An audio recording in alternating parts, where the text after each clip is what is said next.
Everyone's read stories in the paper about people's drug use. And I don't know how much they use. But it doesn't mean that you have to drive down the street every couple of hours to buy a six-pack, to buy a couple grams of cocaine. If you have the money, you buy it. And that's what my client's going to tell you. He was getting ready to go on vacation. He had the money. He didn't want to run out. That's the addict's thought. Good Lord, if I run out in the middle of this, good Lord, what? And it's a narcissistic, selfish thought. Because while his kids are in Disney, and that's great, Dad's not all the way there. So all of these factors are playing into it. This narcissistic, self-centered act to gather cocaine for the family vacation. That's great. He's taking them to Disney World, but he's gonna be high. So that helps him hit bottom too. Whatever it takes. It takes what it takes. They have all those sayings. They all make a thing, one day at a time. But he finally came to the conclusion, because of this arrest, that he was powerless over the drug. And he's better now.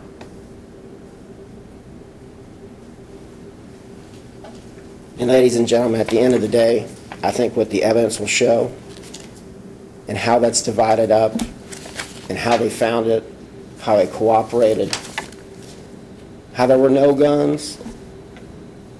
A lot of drug dealers have guns, multiple phones, throw phones, crickets, boost. You know, you walk through Kroger, you see a boost. I think that all come out because the detective's honest and he knows all the indicia of drug dealing. And they don't exist here. It's just they don't like the quantity. But the quantity comes. My client testified to it. I mean, the quantity comes when you have the money to get the quantity to do it. And that's what happened here. And it's unfortunate, and it's very fortunate. So that's the catch-22.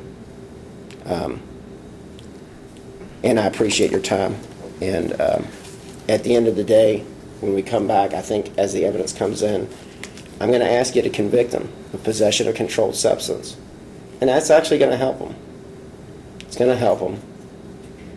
And I think that's the right call. And I trust y'all will do what you think is right. Thank you.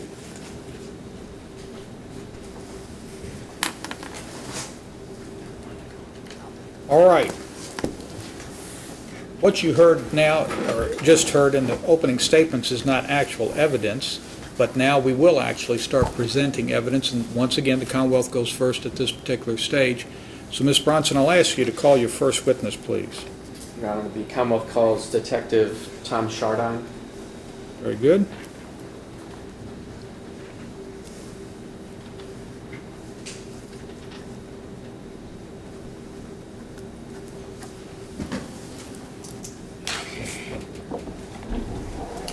Judge Cunningham. Can I get this pen's empty? Okay, we can get you. I like easy questions like that. Yeah, it was ready.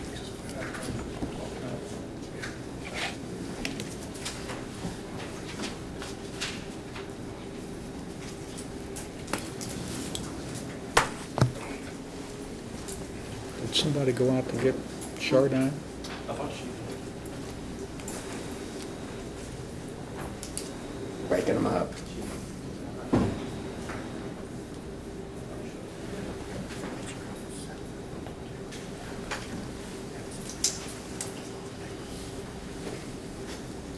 Sir, if I could ask you to come up and try to get comfortable in the chair at the front, please.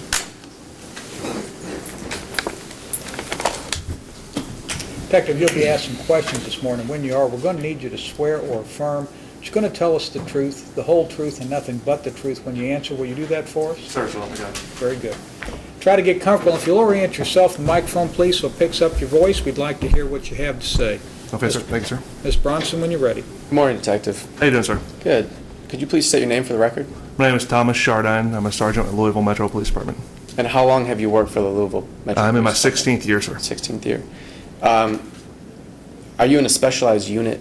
Yes, sir, I'm in the Narcotics Major Case Division. Sorry, Narcotics Division Major Case Unit. And have you had any training? Yes, sir.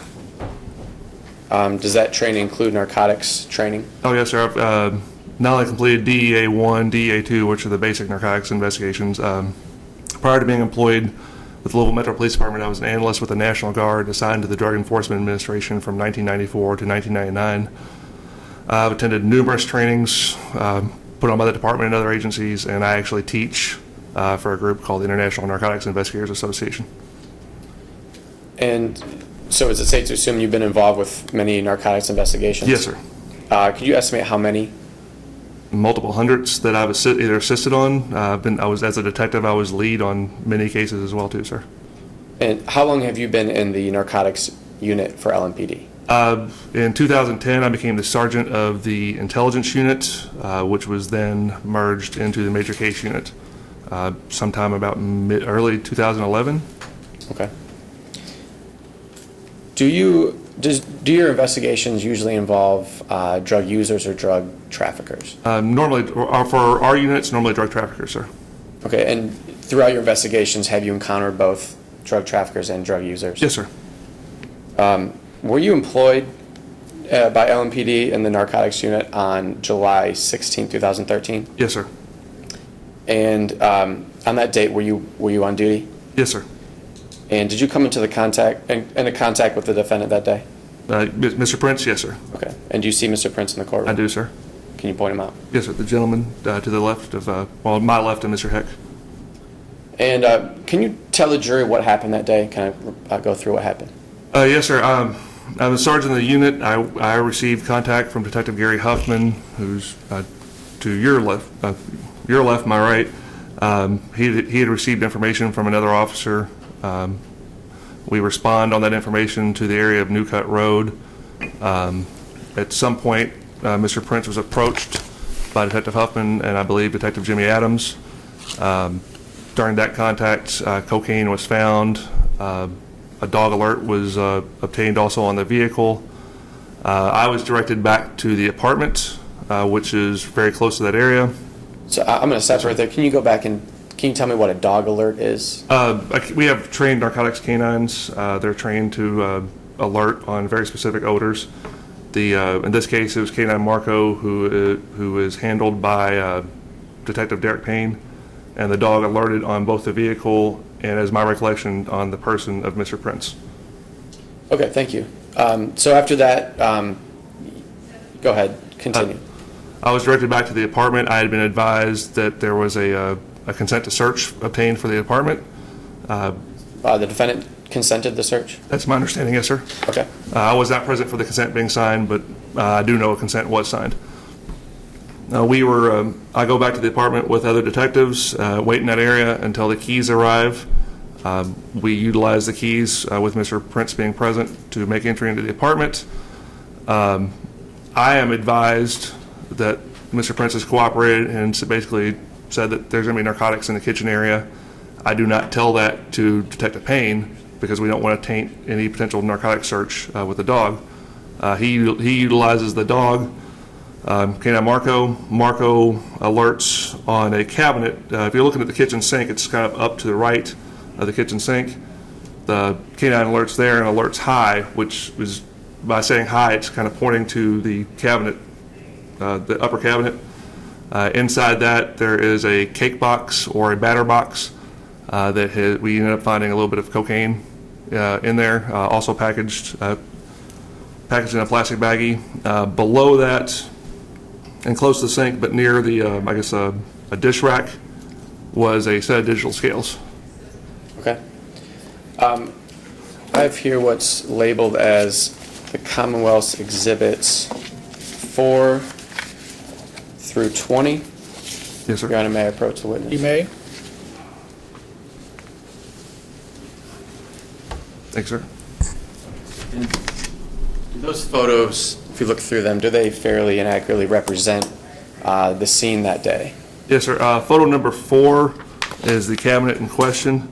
And if you're looking on the second shelf up, or the middle shelf, there is a batter box that's already partially opened, and that is the box that it's according to the photo, it's a Pillsbury chocolate fudge box. I can't tell if it's cake or brownie mix, but that is where the cocaine was located, sir. And there's a photo with actually my ring, my wedding band, of me opening the box for the photo right there as well, sir. Okay.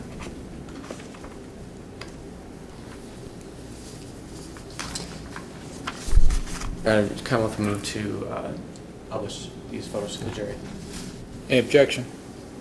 No objection. Then they're admitted and you may publish.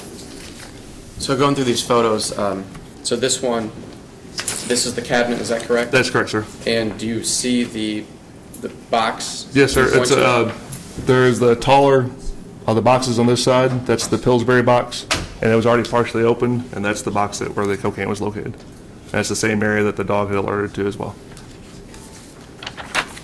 And is this a close-up of the box? Yes, it is. Okay. And you looked in the box, is that correct? Yes. On the next photo, I believe that's the photo right there. You'll see my wedding band. It's actually me opening the box for the photo to be taken. And what is inside the box? What appears to be cocaine, sir, packaged in a plastic baggie. And what's this? That is a digital scale that's right in the sink area that you'll see. I don't know if it's a coffee maker or another instrument, but you'll see a digital scale, and that is the like a sink, like a dish rack. Was this located near? Yeah, very close, sir. If you're looking at the cabinet, it's kind of down and kind of catty corner to it. Okay, so the cabinet's right here. Yes, sir. And then down here on the counter Yes, is sir. the digital scale. Yes, So sir. right there. Yes, sir. Within arm's reach of each other, sir. Okay. And is this the same digital scale you found? It is, sir. It's just a better shot, sir. And you took some other pictures too. What was the intent to take these pictures? Sir, if I can look at the photos, Yes, I could absolutely. probably better answer the question, sir. This photo has mail matter and a prescription item in there, prescription medicine. The mail matter, and it's my habit that we'll document mail matter and photo and other items, anything to show occupancy or residency of the location. And why do you do that? Just in case there's an argument later on that somebody doesn't live there or somebody didn't have access to the area. And I took several photos of that, it appears. We took several photos of that. There's also a photograph of what appears to be probably pocket litter, which is that's bad terminology, but it's the contents of the pockets are a wallet, which includes some business cards, Mr. Prince's ID, and a debit card, as well as a receipt.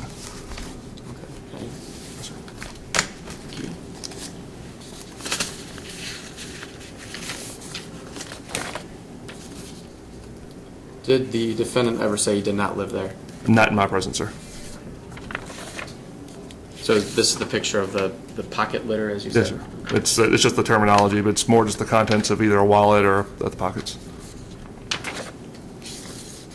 And the reason we photograph that is even if it's exculpatory, we take photographs of everything just to make sure we're documenting everything on the scene. Okay. Your Honor, it would be the Commonwealth's motion to admit these photos into evidence, exhibits 4 through 20. They're admitted.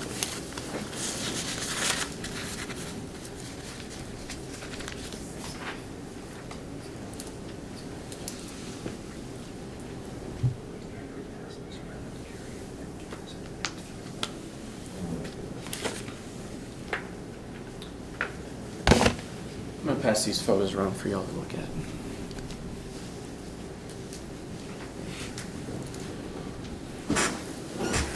Detective Chardine, did you collect the digital scale? Yes, sir. into- Once they were photographed and documented, I brought them to Detective Gary Huffman. And did Detective Huffman put them in this envelope? He would. I don't know. Our property room would have placed it in the envelope, but he would have transported it to property. Okay. Could you open that for me, please? Yes, sir.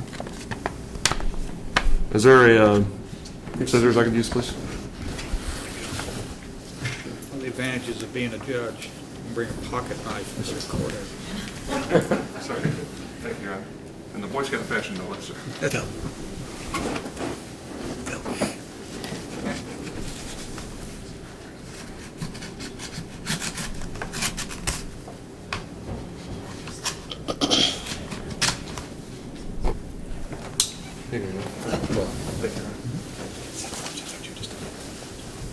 Permission to remove the item, sir? Yes, please.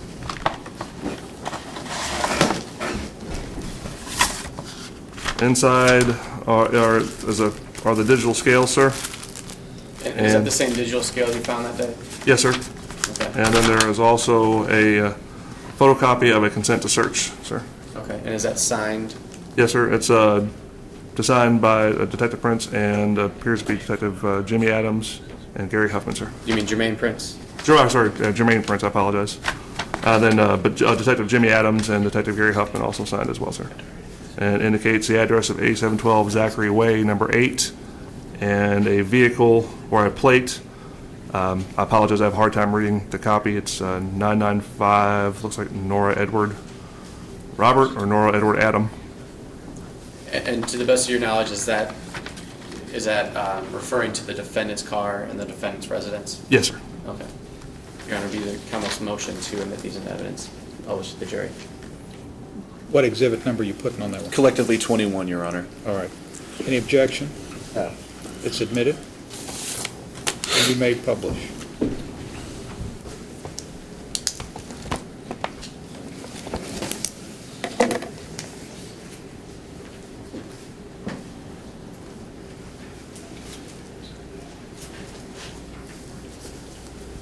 Just one moment.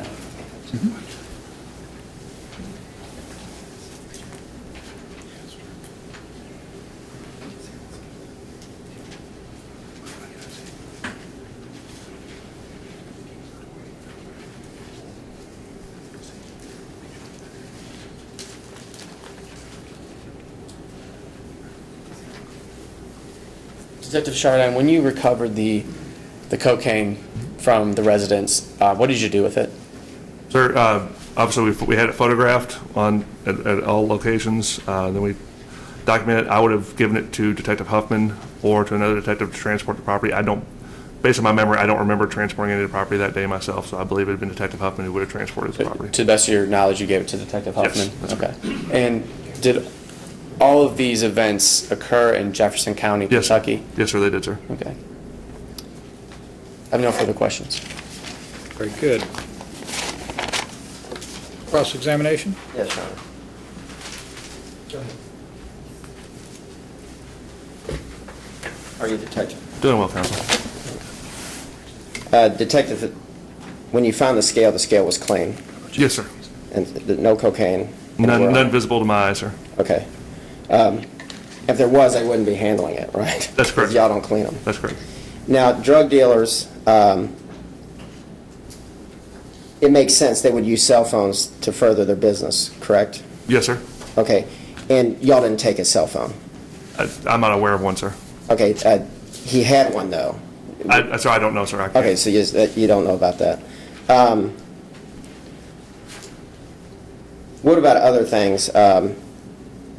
Do a lot of drug dealers carry guns to protect their... Some do, sir. Okay. Many do. Many have guns. There's no guns here. Not that I'm aware of, sir. Okay. But you were there the whole time. Yeah, I was in the apartment, yes, sir. You would have known if there was a gun If there was a found. weapon located in the apartment, I would have been advised of it. In fact, if there was a weapon in the apartment, most likely, because you know he was cited, he wasn't arrested. Yes, sir. So if the gun was involved, would you all have cited him, or would you have arrested him? Still potentially would have cited him, yes, sir. With the gun? It's potential, depends on the situation, sir. Okay. Would you have done it? Would you have arrested him? If it was my choice, Yes. I probably would have arrested him, yes, sir. Okay. You see a bunch of baggies around. There was in one of the photos, you'll see sandwich baggies below. It's the photo with the cake batter box. There's some baggies to the bottom right of that. But nothing torn off, nothing that y'all saw? Not that I remember, sir. Okay, and you would have looked in garbage cans and looked around Yes, for sir. something? And Yes. so there was nothing broken up? Nothing that I remember, sir. Okay. The dog alerted where he told you the cocaine was? Where he had indicated to another officer where the cocaine was going to be, yes, sir. And y'all searched the rest of the apartment? Yes, sir. Okay, and nothing else was found anywhere else? No, sir. So he was truthful to you? Yes, sir.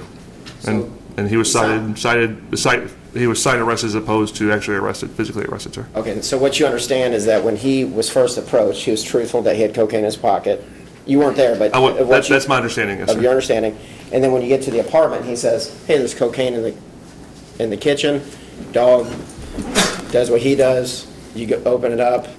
You find the cookie batter, The whatever it box of was. battery, yes, sir. and it's exactly where it was. That's my understanding, yes, sir. Now, that scale also, that scale can measure anything. It can measure marijuana.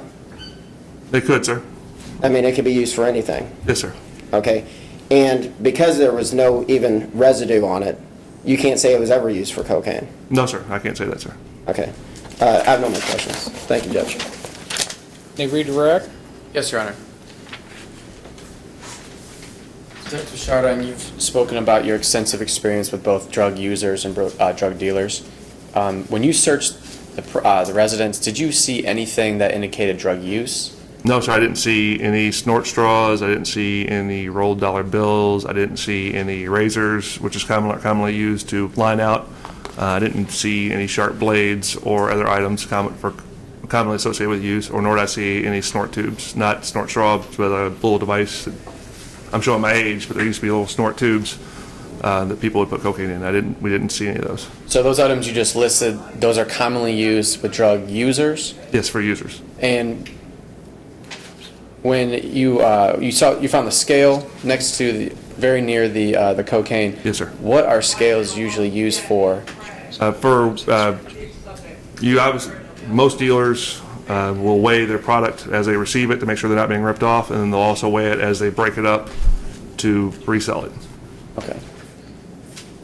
No further questions. Recross.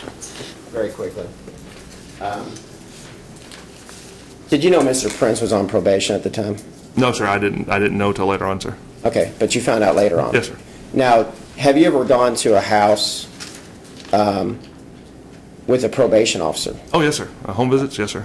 And the home visit, the probation officer can show up at any time? Yes, sir. Is that correct? That's correct, sir. So you know enough about that probation officers at midnight, they can knock on your door and they're allowed to come in and search through your house? Well, under parameters, but yes, sir. They can't just go in. They have to have still have to have certain parameters for them to follow. Right, but it's normally you comply with your probation officer or that's a violation. That's correct, yes, sir. So would it make sense that things would be cleaned up in regards to use paraphernalia? Sorry, I've been in dozens of situations where that wasn't the case. Okay. What about, did y'all check his wallet? I believe we did because it appears to be pocket litter, so it appears to be wallet contents. Okay, so if he used a dollar bill to snort and it was then unfolded and stuck back in his wallet, that might be something that passed. If residue was apparent on it, we would have photographed it and documented it. But if not, it's possible that wasn't seen. We checked pretty thoroughly, but it's possible, yes, sir. Okay, I have no more questions. One quick question. Yes, sir. You say you did not find any drug paraphernalia for use. That's correct, sir. Was the digital scale hidden? No, sir, it was out in the open, sir.